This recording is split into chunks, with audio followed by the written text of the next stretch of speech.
So today I have a business plan.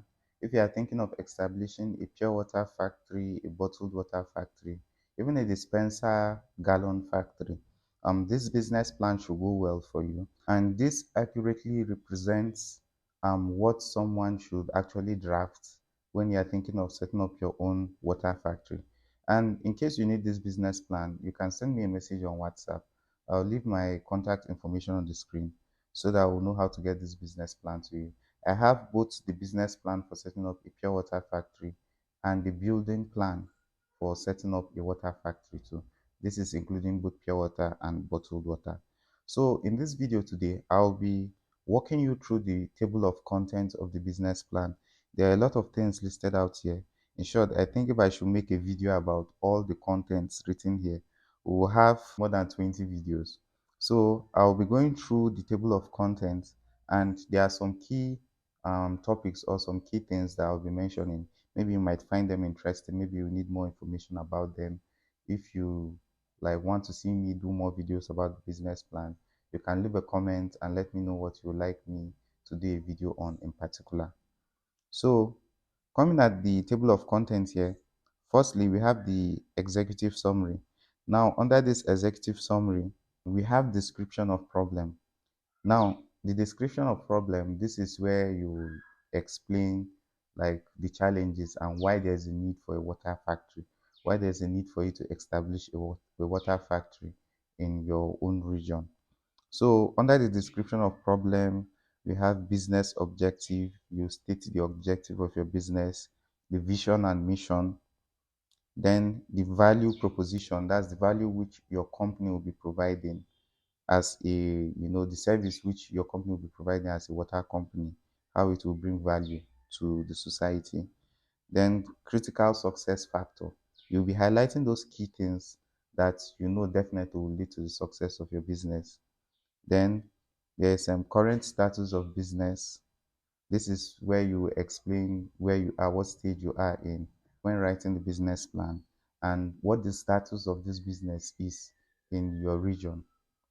Then next, you talk about the legal requirements. This is where you talk about those legal things you've prepared for. Then contribution to local and national economy. Then contribution to SDG, that's Sustainable Development Goals. So all these things that I've mentioned now, they are under the description of problem and solution. So we've mentioned the objectives, vision, value proposition, critical success factor, legal requirement. I'll leave a screenshot of this whole thing I'm outlining here on the screen. Definitely, you must have seen it by now. And then, yeah, we have current status of business, legal requirements, contribution to local and national economy, then contribution to SDG. So next, under this description of problem and solution, we have SWOT analysis. Now, in business, SWOT analysis means analyzing your strengths, weaknesses, opportunity, and threats. So this is the SWOT analysis. I'm sure you can do this for your own business. Just take a case study of your area, know those particular things that stands as your weaknesses. You should also know your strengths, your opportunities, where you are, maybe your advantages that you have over your competitors, then threats. Those can also be your competitors and some other factors like that affecting the market. So the next thing is market analysis. Under market analysis, we have potential challenges in the business industry and the opportunity. So this is just similar to the SWOT analysis. I'm sure by the time you do a SWOT analysis, you should get enough data for market analysis. The next is your marketing plan. So you will design your marketing plan. What are those strategies, or how do you intend to market your product in the market? So under your marketing plan, you have description of product and service. This is where you will describe what your company is actually doing. We are into pure water production and we'll be servicing this area, you know. If it is bottled water, you can say, okay, we are into sachet water and bottled water production. If you are only into bottled water, you could say, okay, I'm into bottled water production. If you're into dispenser, I'm into dispenser gallon water production, and so on. You get the whole idea. So after that, you have market segmentation. So this is where you segment your market for you to understand where are those regions that you push your products, what are those things, what are those opportunities available for you when you segment your market in such areas that will actually contribute to the economy and bring profits to your company. The next is your target market. You need to identify your target market. All this is part of your marketing plan to help you to identify those key areas when you're pushing out your product into the market for the first time. Having a good target market will help you pick up those initial sales because it's your target market that will, purchase and buy from you immediately. Now, the next is marketing and sales strategy. So you have to put in place some of those marketing and sales strategy which you apply for your company when marketing your product. This could be maybe through mobile advertising. This is when you use your vehicles, your branded vehicles to move around and spread awareness of your product. This could be maybe events, rallies, and so on. So, having this business plan will help you analyze your marketing plan and description, market segmentation, target market, and your marketing strategy, marketing and sales strategy.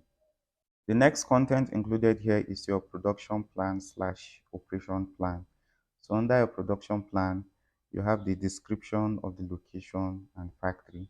So this is where you describe where your factory is located, what facilities you have, and you just describe more about your factory. Then the next is your production equipment slash capital expenses.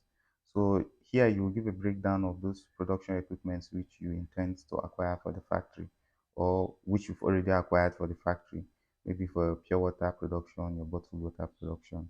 Then the capital expenses, that's that initial cost, that money invested into setting up the factory and acquiring those equipments. So that is your production equipment and capital expenses. The next is equipment slash depreciation table. So in this table, a breakdown is given of each equipment. That's if it is your pure water machine, it is written there, okay, your dingling machine, this is how long it will work for you. And this is how much you bought it, and this is how long it will work for you. So this just gives a breakdown of all the equipments required and shelf life, how long they will last for you, and how much you bought them, and how much, the quantity, their expected production rate is all written there. Then pricing strategy. So pricing strategy, this is where you give a breakdown of your own analysis on how you intend to price your products in the market. This will give a better understanding of your product, your prices. It will help you understand what your cost of production is and your expected margin of profit, after sales. The next is record slash stock control process. So this is the area where you will explain how you intend to do record keeping, bookkeeping, how to take stock of your products and your raw materials in the factory. This could be through bookkeeping, writing invoices, and then, just keeping records of activities going on in the factory. This will help you better understand your stock and how much you use in producing your raw materials, etc. It will help you with all that. So the next is your pre-operating activities and expenses.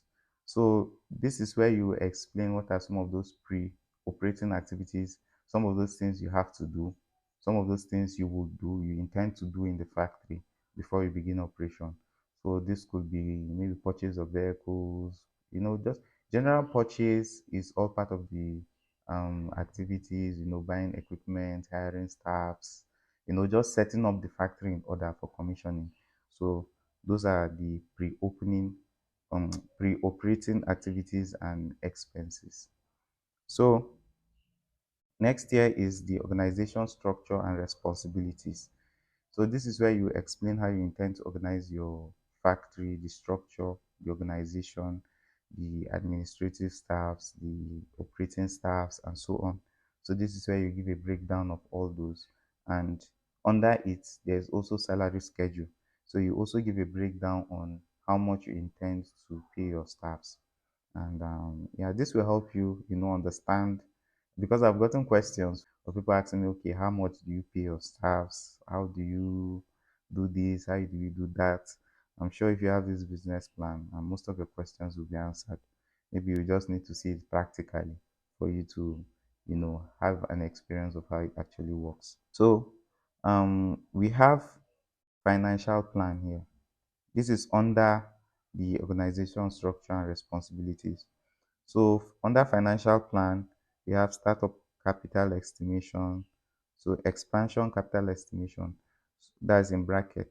So under this, what this is trying to say, you just give a breakdown on how you source your capital or how you intend to get the money to, start your pre-operating expenses. So this is how you intend to source money to buy land if you don't already have land, how you intend to get the money to build your structure, to acquire the equipment, and so on. So this is your startup capital estimation. And if you intend to expand in the future, you can also write out how you intend to get the capital to expand in the future. So you could, if it is true, maybe profits that you'll be saving from your current factory, you could explain all that. If you intend to seek loan and other things like that, you write them down. You see the details. Under the startup capital estimation, we have loan details.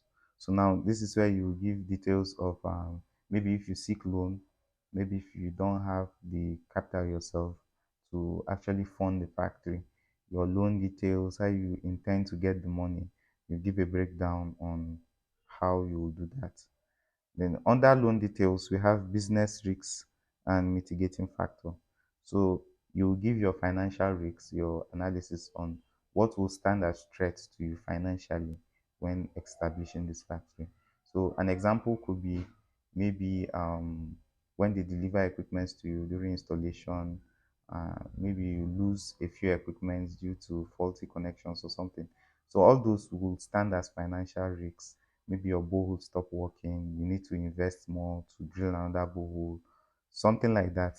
All those things are what stand as financial risks. The next outline here is financial projections. So this is where you give your financial projection on how much revenue your company intends to make when producing certain amount of products over a period of time. So this business plan will give you an idea on how to do the workings of that, how to do the calculation, and how to plan for that. So that's your financial projection. Then under financial projection, we have sales forecast, sales assumption. So this also, supports the financial projection. You just give a breakdown. This could be in a tabular form of what your sales forecast will be and your sales assumption. That's if you intend to sell maybe 1,000, you intend to sell maybe 1,000 bags every day. In a week, how much are you expected to sell, and so on. So that's what your sales forecast and sales assumption is. Then lastly, you have income statement slash account. So you just give like a format, a draft of what your income statement will look like and how you intend to, properly account for your financial reports in the company. And lastly, we have the conclusion. So the conclusion is where you do your closing statement, explain any other additional details which you will want to include in your business plan. This will help you accurately present your business idea to whoever you are pitching to.